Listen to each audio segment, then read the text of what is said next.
তুমি আজকে যার জন্য নিজের লাইফ ডিস্ট্রয় করতেছো তারে বেশি না, আগামী 3-4 বছরের মধ্যে দেখে হাসি লাগবে তোমার।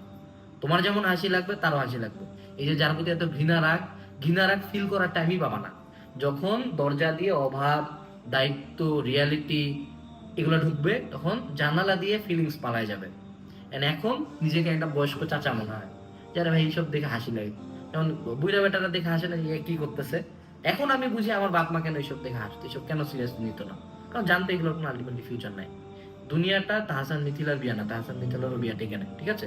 বাস্তবতা এটা, দুনিয়াটাতে কোনো সিনেমা চলতেছে না, দুনিয়া হলো রিয়ালিটি বেস।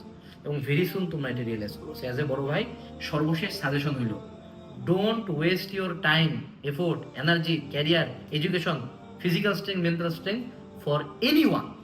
জাস্ট ওই টাইমটাতে একটু কষ্ট করো, শক্ত থাকো, পার হয়ে যাও।